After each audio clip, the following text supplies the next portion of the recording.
Salut, c'est Hugo. Cette semaine, on va parler de l'attaque en Égypte, de la Corée du Nord, de la Syrie, du glyphosate et d'Emmanuel Macron en Afrique.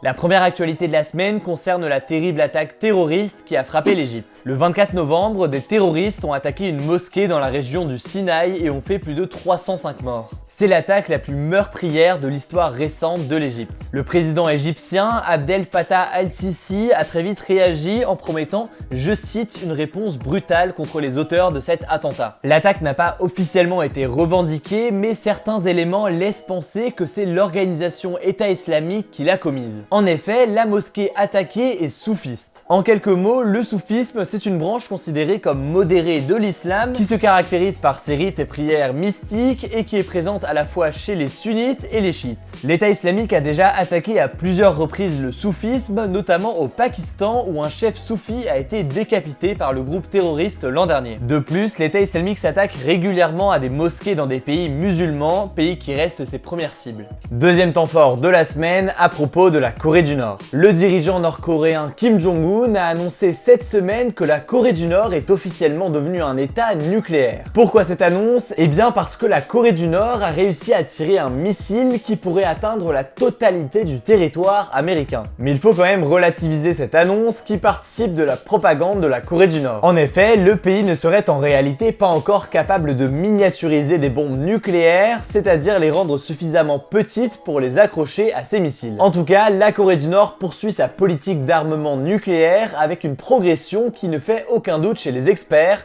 ce qui déplaît fortement aux États-Unis. L'ambassadrice américaine à l'ONU, Nikki Haley, a appelé tous les pays à couper leurs relations diplomatiques et commerciales avec la Corée du Nord. Elle a aussi déclaré, je cite, si la guerre vient, ne vous y trompez pas, le régime nord-coréen sera complètement détruit. Évidemment, on vous tiendra au courant de la situation dans nos débriefs quotidiens sur Messenger et Instagram. Troisième actualité de la semaine qui concerne les négociations à Genève à propos de la Syrie. L'ONU a organisé de nouvelles discussions pour la paix à Genève pour essayer de trouver une solution à la crise en Syrie. La délégation du régime de Bachar el-Assad a pu rencontrer l'opposition syrienne jeudi. C'est une avancée qui peut paraître légère, mais cela ne s'était pas produit depuis 2014, le dialogue semble donc reprendre petit à petit. Alors, quels sujets vont être abordés pendant ces discussions qui dureront jusqu'au 15 décembre? Eh bien, les délégations vont notamment devoir discuter d'une transition politique et du départ ou non de Bachar el-Assad. Les positions de l'opposition et du régime restent complètement opposées et les négociations s'annoncent compliquées. D'ailleurs, les négociations doivent reprendre mardi pour un deuxième round, mais le camp de Bachar el-Assad laisse planer le doute sur sa participation. La raison de ce potentiel boycott, des propos de l'opposition qu'il juge provocateurs concernant Bachar el-Assad. Bref, là aussi, il faudra voir l'évolution des discussions dans les jours à venir, on vous tiendra au courant sur Messenger et Instagram. Quatrième actualité de la semaine à propos du glyphosate. Nous vous en parlions il y a 2 semaines, les États membres de l'Union européenne n'arrivaient pas à se mettre d'accord sur la commercialisation ou non du glyphosate. Le glyphosate, c'est une molécule présente dans des pesticides commercialisés par le géant Monsanto. Aujourd'hui, elle est massivement utilisée par les agriculteurs, mais plusieurs études affirment qu'elle présente un risque cancérigène important. Eh bien, c'est décidé, le glyphosate pourrait être commercialisé pendant encore 5 ans. La situation s'est débloquée car l'Allemagne et la Pologne, qui s'étaient abstenus lors du dernier vote, ont décidé de voter en faveur de la commercialisation du glyphosate. Pourquoi ce changement d'opinion? Eh bien, il semble que ce soit le ministre de l'Agriculture allemand, Christian Schmidt, qui a décidé tout seul de voter pour la commercialisation du glyphosate. En tout cas, c'est ce qu'il a déclaré. Angela Merkel, la chancelière allemande, a annoncé qu'elle regrettait cette décision. Juste après le vote, Emmanuel Macron a déclaré que la France se donnait 3 ans pour réussir à interdire le glyphosate. En effet, la France avait voté contre la commercialisation de cet herbicide.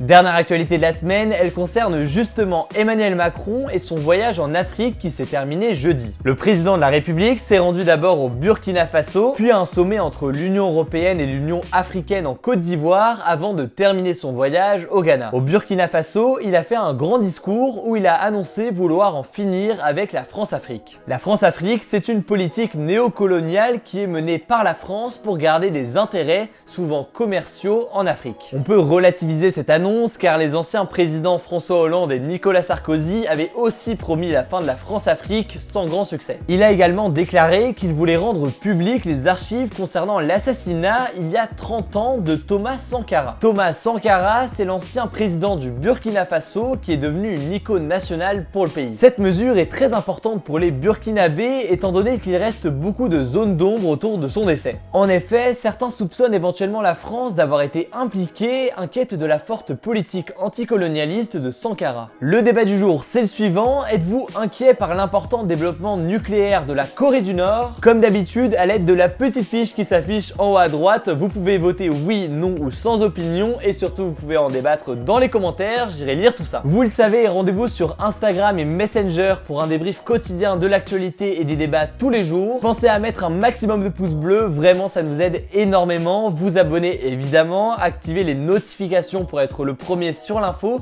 partagez pourquoi pas la chaîne à vos proches et nous on se dit à très vite.